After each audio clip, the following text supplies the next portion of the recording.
So dito nga po mga kalingap mga kedsi, Kalingap Edu at Viancy hindi natuwa sa ginawang pag-edit ng kanilang picture. So yan po yung ating pag-uusapan po mamaya mga kalingap mga kedsi. Pero bago po natin ipagpatuloy ang video ito sa mga bago pa lang po sa ating munting channel, huwag po natin kalimutang suportahan ang ama ng Kalingap, Kuya Val Santos Matubang at Kalingap Rab. At paunawa, panoorin po muna ang full video bago mag-comment para malaman ang nilalaman nito. So dito nga po mga kalingap mga ka-EDC, viral na nga po yung ginawa nga pong pag-edit dito nga po sa picture ni Kalingap Edu at ni Viancy, na kung saan naghalikan nga po itong si Edu at Viancy.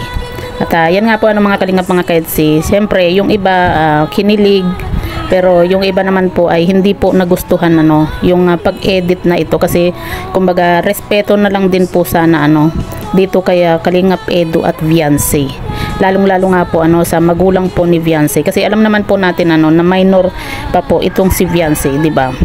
Kumbaga wala naman pong naganap na halikan, pero yun nga po, dahil nga po sa pag-edit na ito, kumbaga iba't ibang komento na naman po yung mga nababasa po natin patungkol nga po dito.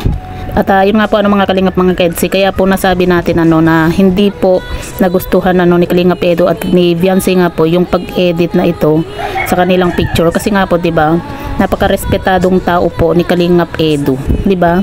Yun bang halos hindi nga po niya nayayakap itong si Viancy, kasi nirerespeto po niya itong si Viancy nga po.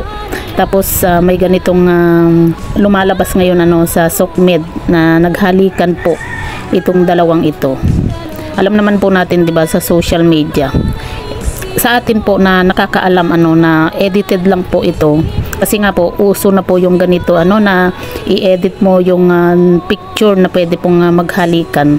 Pero paano na lang din po sa mga iba na hindi po alam na edited po yung halik na ito, di ba, ni Kalingap Edu at ni Viancy. Siyempre bibigyan na naman po nila ng ibang meaning yung picture na ito, na kung saan magkahalikan nga po itong si Kalingap Edu at si Viancy.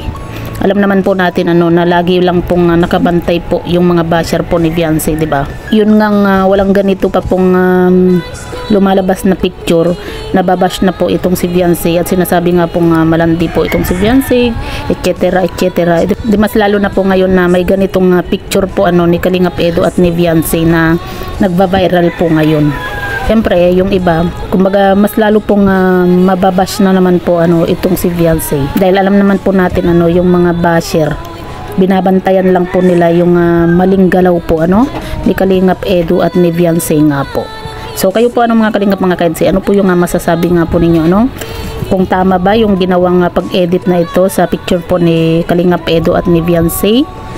Comment nyo lang po sa ibaba at babasahin po natin isa-isa.